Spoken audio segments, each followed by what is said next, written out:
She was running and screaming and scared for her life. That testimony from a former assistant to Sean Diddy. Just alleged victim who's now using the pseudonym Mia.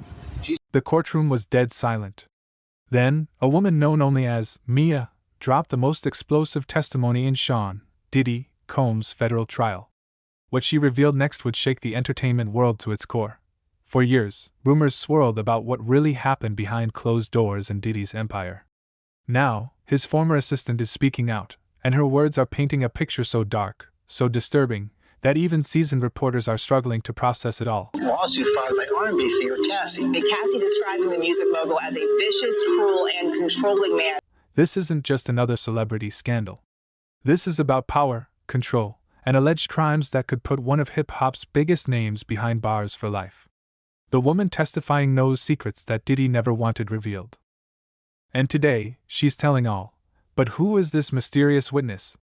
What did she see that was so terrible she stayed silent for over a decade? And why is she finally speaking now? The answers will shock you. The mystery woman steps forward. Meet Mia. That's not her real name, but it's how she's known in court to protect her identity.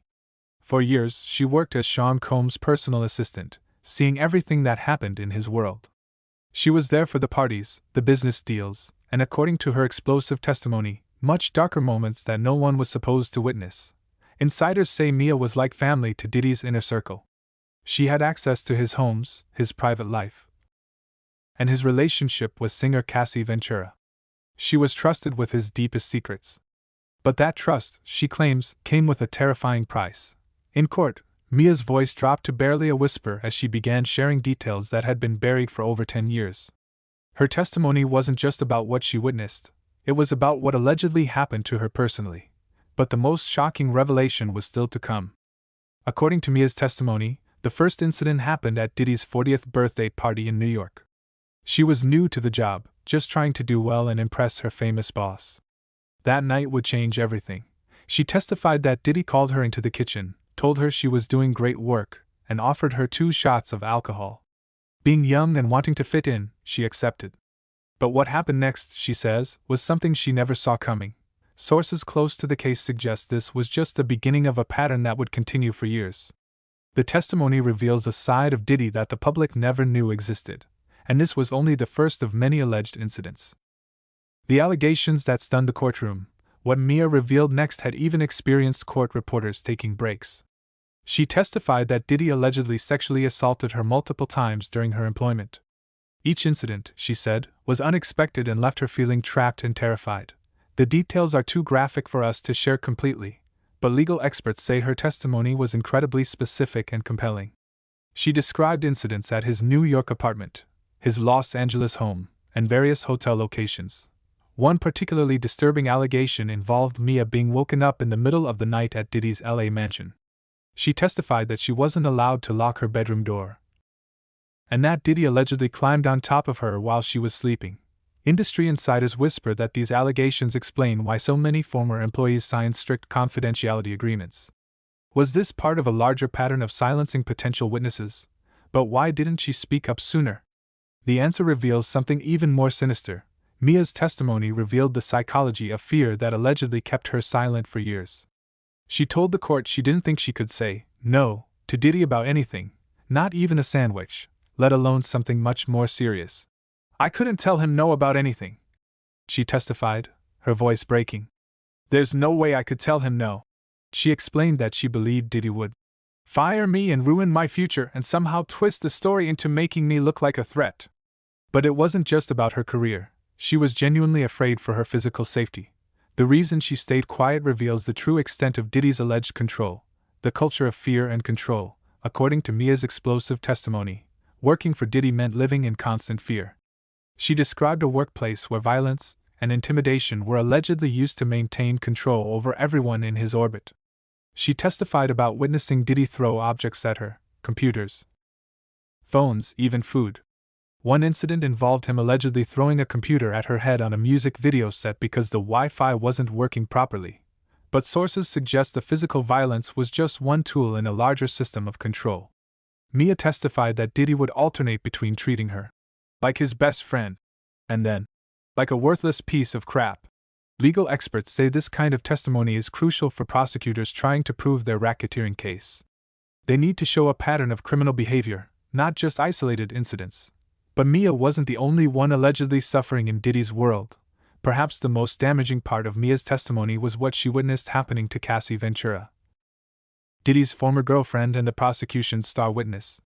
Mia described seeing Cassie with black eyes, busted lips, and other injuries that were allegedly covered up with makeup.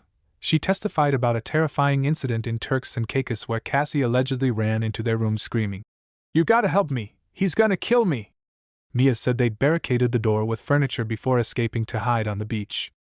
Industry insiders have long whispered about the toxic nature of Diddy and Cassie's relationship, but Mia's testimony provides the most detailed account yet of alleged systematic abuse. One particularly disturbing detail involved Cassie being so nervous about a hotel night with Diddy that she allegedly developed stomach problems from stress. But what were these mysterious hotel stays really about? The dark truth about the hotel arrangements. Mia's testimony pulled back the curtain on what prosecutors call freak-offs, alleged coercive sexual performances that formed the heart of the government's case against Diddy.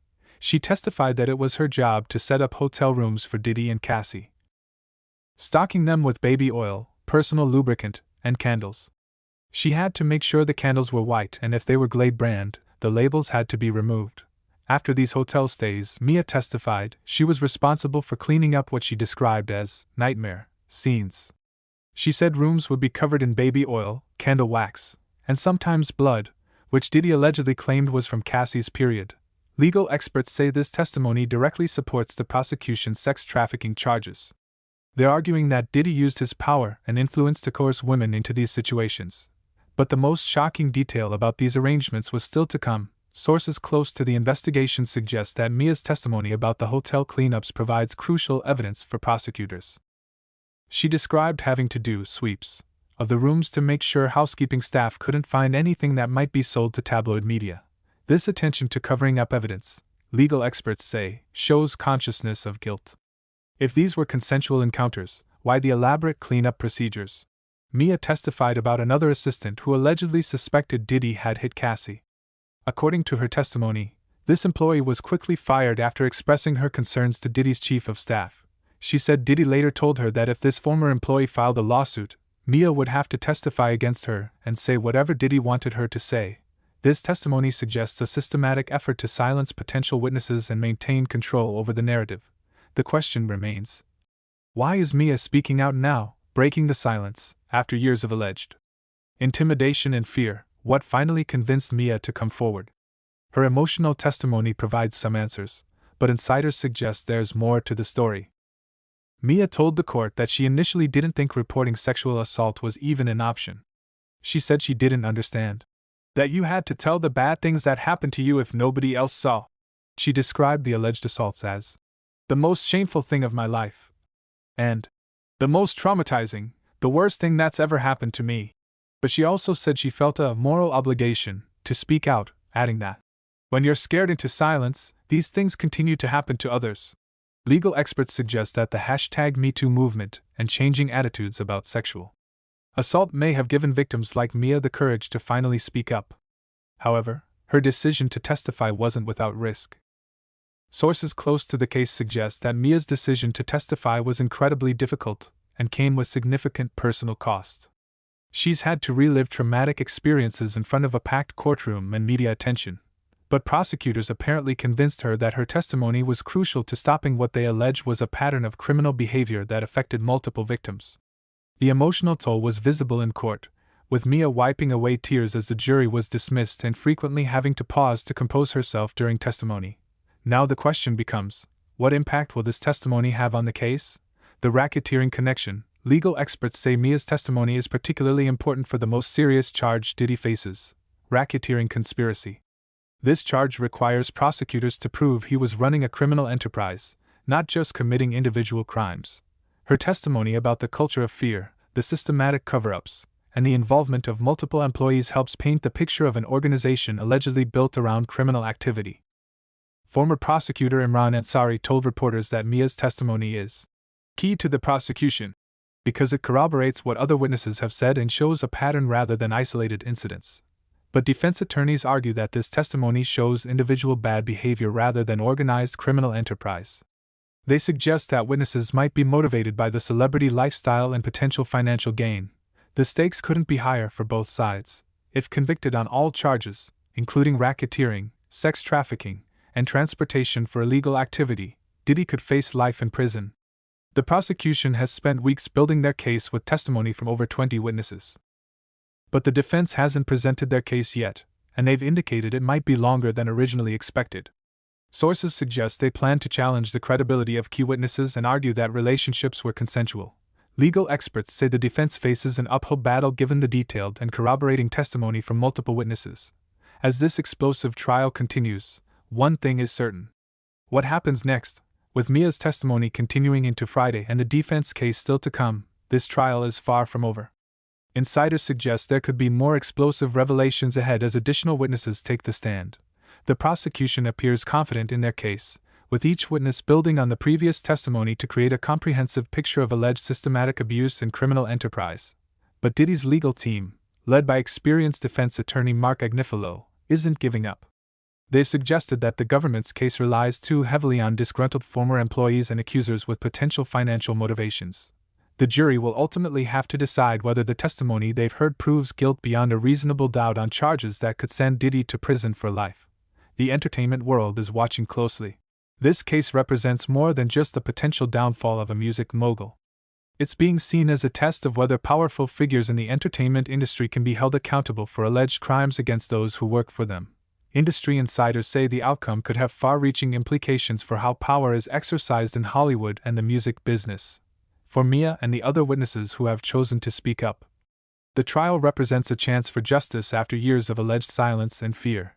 The final verdict is still weeks away, but one thing is already clear: the days of alleged unchecked power in the entertainment industry may finally be coming to an end. Whether Sean Diddy Combs will spend the rest of his life behind bars depends on what a jury of his peers believes about the explosive testimony they've heard. Mia's courage in speaking out has already changed the conversation about power, abuse, and accountability in the music industry. Win or lose, her testimony will be remembered as a watershed moment in the fight for justice. The truth, as they say, has a way of eventually coming to light. And in a Manhattan federal courtroom, that light is shining brighter than ever on the alleged dark secrets of one of hip-hop's most powerful figures. This story is far from over.